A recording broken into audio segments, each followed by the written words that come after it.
Australia has got a long history of having good relations with countries and regions. Hong Kong is no stranger to that. There are many concessions for nationals of Hong Kong to get towards permanent residency, sponsored visas, and also graduate visas. So today we have a special guest with us here, which we are going to catch up with. Stick around to find out what it's all about when it comes to Hong Kong.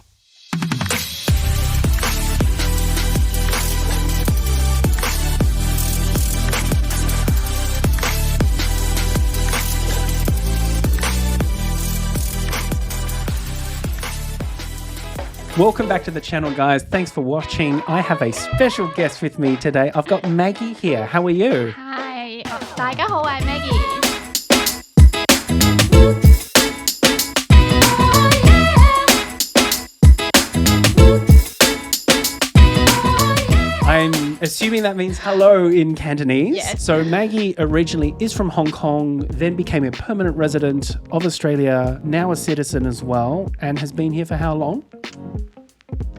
13 years. 13 years, wow. And that's a long time.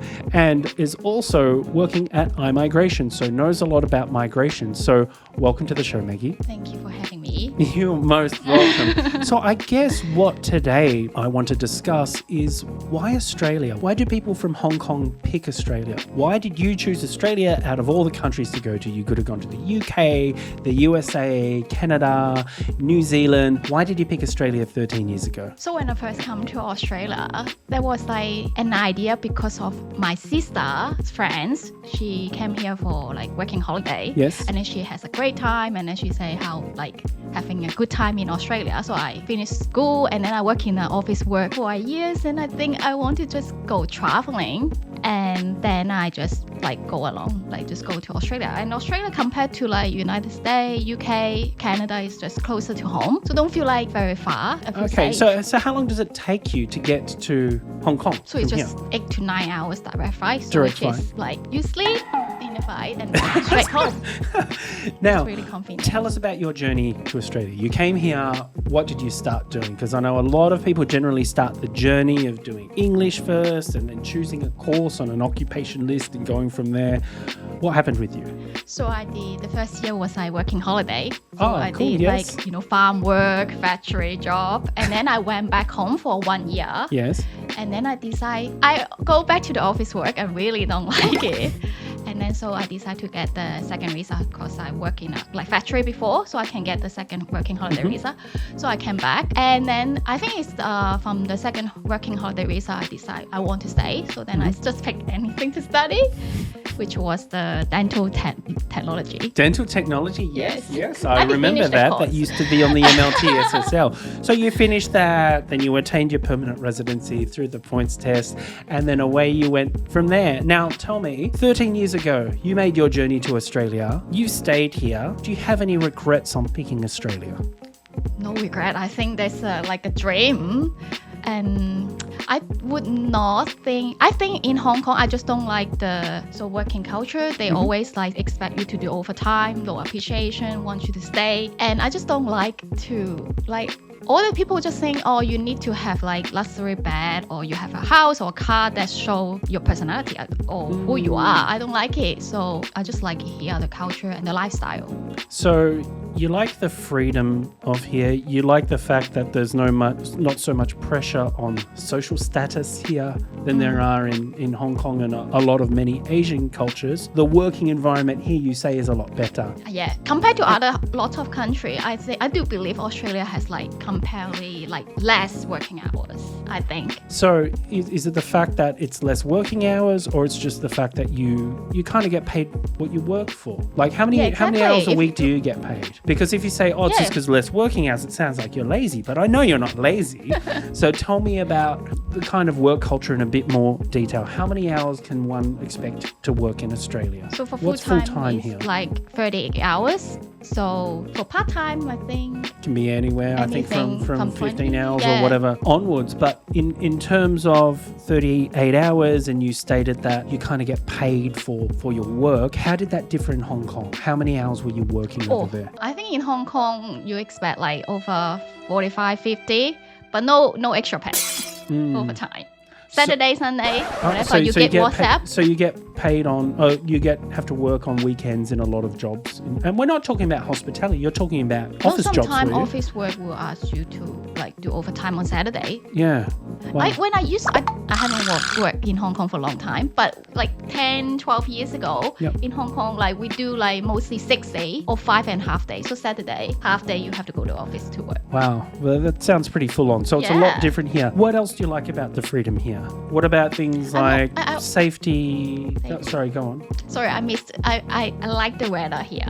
I like the cool, and Hong Kong is very like kind of like Asia, humid and sticky. I don't like the humidity you don't like too much. Yes. Now, it's interesting you say the weather because today's been about 18 degrees and yesterday was supposed to be 31 degrees, so it's all over the shop because we're in Melbourne. Where have you lived around Australia? When I first came, like first year I came to Australia, the first stop was in Perth. Yes. I lived there for half year. Wow. So your first experience of Australia was in Perth, all the way over on the west coast. Why Perth? Because it's the cheapest when I picked the flight tickets, the closest 7 hours, I think. So I think anywhere, I just try, like, see. And then I can move around anywhere. And it set a good impression. And then apart from Perth, where else have you been? Then I did live in a very, countryside in Victoria. Whereabouts? In Warrnambool. In Warrnambool? Yes. Oh, where all the meat processing factories are. I worked there. You worked at one of the meat processing factories? Yes.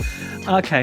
So you worked in Warrnambool and then you moved to Melbourne, did you? To study. Yes. And then you've been in Melbourne ever since? Yes. But I travel all the big cities in Australia. So where else have you travelled in Australia? Perth, Tasmania, Sydney, Canberra, Queensland. Wow. Basically everywhere. So it sounds like you've been... I was a traveller. What about Adelaide? Adelaide, yes. Adelaide. What about Northern Territory, Alice Springs or Darwin? Alice Springs, yes.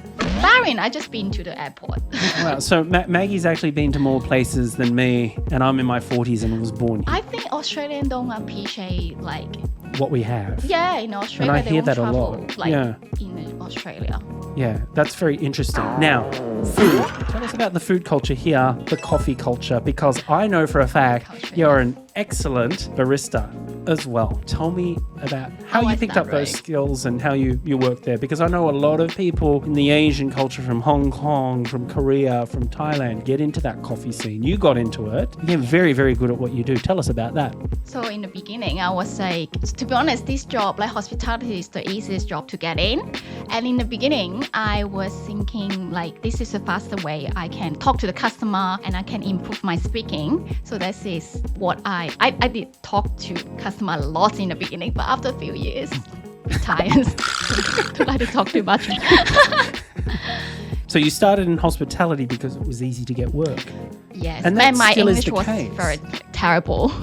And that still is the case, that it's relatively easy to get work in hospitality. Yes. How does hospitality in Australia pay compared to hospitality in Asia, such as Hong Kong? Because I know that other countries in Asia, such as Southeast Asia, hospitality jobs are some of the lowest paid jobs there. And when you look at what hospitality workers can get paid here in Australia, a lot of the time they don't believe you, because here they've got, you've got casual rates, you've got Saturday rates, you've got Sunday rates, you've got penalty rates, public holiday rates, which is like $55 plus an hour. So tell us about working, for example, if you were to work in hospitality in Hong Kong compared to in Australia. I only work in hospitality in Hong Kong for a few months. So I say here that pay a little bit more, and there's more of a respect though for workers in hospitality. In Hong Kong, you country. work in hospitality, you are people just look down on you. They look down on you. They don't make eye contact. Like in Hong Kong, you definitely need to be a white collar. Yes. Working, Whereas here, it's the opposite. I do think not necessarily the opposite. Get but paid more tradies and people. Yeah, and here you get treated a lot better in this country by the public. They don't really look down on you. Yeah. You don't really have those societal values as strongly as you do in Hong Kong. So what else do you like about Australia? I think people are more friendly. Yes. Yeah. I remember when I don't know, in the city, maybe not very much different, but when I used to live in Warrnambool, the little town, the people you're on the street, you're walking, people just smile to you, say hello, good morning. It's just different. It's a friendly culture. Very friendly. Very friendly culture. Good. So that's a lot about you and your story. A little bit more about you. We're going to ask you a few quick questions to get to know Maggie in a little bit more detail. We're going to ask you questions on the spot. What's your favourite colour? red and purple. I said color, not colors, but red Oh, and purple. colours? Okay. Sorry, what No, did you I said, ask? what's your favorite color? Color. What did you Color. You said red and purple. She gave 2 answers. Don't worry. Oh, sorry. We'll move on. Anyway. Okay, there you go. Just quick thinking. Do you have any pets? If so, what? And what are their names? I live with a rabbit bunny. His name is Mochi. Mochi. Mochi. Fantastic. What was your first job in Australia? Wow, first job working in a Chinese restaurant. Working in a Chinese restaurant. Yes, Do you like Chinese food better here or in Hong Kong? in Hong Kong. Yeah, I think that's pretty obvious. What's your favorite movie? Movie. Can't think of it now. Who's your favorite actor? Actor. This is a Hong Kong actor. I don't know if You say it and let the crowd appreciate it. 張家輝. If you could be with any celebrity in the world, who would it be to go on a date with? Wow. What is it? I don't know. Too many. Next question. What is your dream job? Oh, to be honest, I don't have dream job. I don't want to work at all. If I can. All right, so if you won the lottery overnight, what would you do for the next year? Traveling And traveling around the to world. where? Europe. My dream. Dream is to travel to Europe. One tip for those thinking if they want to go to Australia or America or Canada, why pick Australia? For Hong Kong people, I said because it's closest to home. Yes. And I think I just like the weather here. The weather Not and that the cold in freedom. Canada. My sister in Canada, she's travel. Okay, so the weather. That's great. Well, thank you very much. Have you got any questions for me first? Any First. question? Or have you got any questions for me? So I know you for how many years? 4 or 5 years. So I know you've 4.5 been years. very Yes. experienced in this industry. Thank So you. Thank you. Can you tell us about under the new migration strategy? Yes. Does Hong Kong people get impacted by that or? Well, Hong Kong people already have a lot of concessions in place at the moment. For example, you've got the graduate visa, which for most people can be for anywhere between 18 months and 2, 3, 4, 5, even 6 years. For people from Hong Kong, it's generally flat out a 5-year visa that they get granted, which is good because that 5 years then gives them a lot of flexibility to move forwards towards permanent residency. And you might be saying, well, how do they then do that? And they've got the visa called the 189, which is a lot of people know is the skilled independent, uses the points test. But if you are from Hong Kong, you're very, very lucky because you basically are eligible to get your permanent residency through a 189 stream as a Hong Kong national by being in Australia for 4 years on a 482 or a 457 or a 485 visa. So basically, if you're to come into Australia, get yourself a graduate visa, you can get permanent residency very easily as a Hong Kong It's national. about the time. Exactly, it's all about the time, and then have many opportunities as you have to progress with your life. So there you go. So I think that people from Hong Kong need to realize that there's many concessions out there for them to get towards permanent residency. It's just a matter of coming down, getting into the country first, and then going from there. This can therefore definitely be your second home. Amazing. Amazing. Well, thank you very much for joining me, Maggie. Thank you Good for to having see me. you. Maggie's details will be below here if you've got any questions for her, and you'll see more videos of her shortly. Thanks for watching, guys. Bye. Bye in Cantonese. How do you say it? We also say bye bye. Okay, bye-bye. Bye bye.